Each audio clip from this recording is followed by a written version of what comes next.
Hello everyone, and welcome back to our channel. Today, we dive deep into the unfolding political crisis in South Africa as the fragile Government of National Unity, GNU, stands on the brink of collapse. A fierce battle over economic policy between the ruling African National Congress, ANC, and the Democratic Alliance, DA, is threatening to tear the coalition apart, and the stakes could not be higher. So, what exactly is happening? Let's break it down.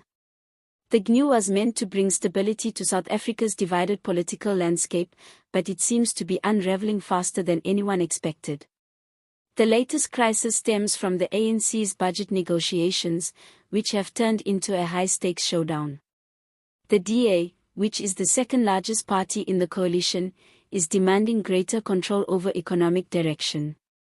However, the ANC is resisting these demands, leading to a tense standoff that could reshape the country's political future.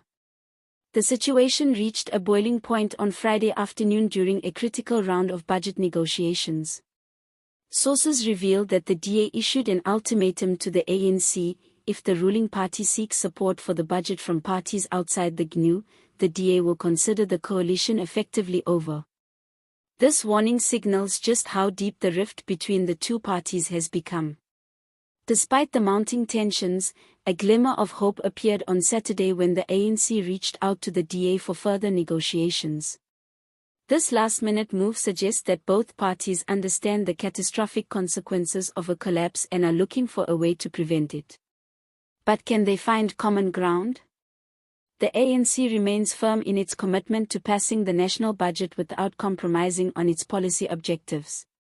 However, it has been noticeably vague on how it plans to do this, leaving many wondering if they are secretly engaging other political players. The DA, deeply suspicious, believes that the ANC is in advanced talks with the Economic Freedom Fighters, EFF, to secure their support for the budget. If true, this would be a game-changer. EFF leader Julius Malema has publicly confirmed that he is open to negotiations on the budget and has even hinted at the possibility of his party joining the GNU. However, Malema has set a clear condition: no increases to the value-added tax, VAT, a key revenue-raising measure proposed by the government. This presents a major roadblock, as the ANC is relying on VAT increases to balance its budget. Behind the scenes, there is growing pressure on Malema from within the EFF to adopt a more pragmatic approach and accept the budget, albeit with some modifications. Meanwhile, former President Jacob Zuma's Umkhonto weSizwe Party, MKP, has also signaled a willingness to negotiate, but only if the DA is excluded from any agreement. This political chess game has put Deputy President Paul Moshatile at the center of negotiations with the EFF. His involvement underscores just how crucial the EFF's support has become for the ANC. If Moshatile can broker a deal, it could spell the end of the GNU as we know it. Adding to the drama, ANC Secretary-General Fikile Mbalula has kept the door open to working with any party, including the EFF. This statement might seem neutral on the surface, but it carries significant implications. The DA is watching closely, and its patience is running out. The DA has made its position crystal clear: if the ANC aligns with the EFF, financial markets will react badly, and investor confidence will plummet. The DA firmly believes that the EFF's economic policies are reckless and would be disastrous for the country. The cracks in the GNU have been deepened by the ANC's unwillingness to entertain the DA's economic proposals. During budget negotiations, the ANC reportedly did not even put forward a single counter-proposal. Instead, the meeting lasted only 10 minutes, an insult, according to DA insiders. At the heart of this battle is Finance Minister Enoch Godongwana's budget, which lacks the necessary votes to pass in the National Assembly. With the ANC holding only 39.8% of the seats, it must rely on either the DA, 21.8%, the EFF, 9.8%, or the MKP, 14.5%, to secure a majority. The DA's position in the GNU was supposed to guarantee them influence over economic policy, but now, they feel sidelined. The DA had already warned Godongwana weeks in advance that it would not support any VAT increases. When the finance minister finally delivered his revised budget speech on March 12, scaling down the VAT hike to 50 basis points this year with another 50 basis points next year, the DA still refused to budge. Determined to push for economic reforms, the DA proposed a compromise. They offered to support a one-year 50 basis point VAT increase, on the condition that the ANC met several demands.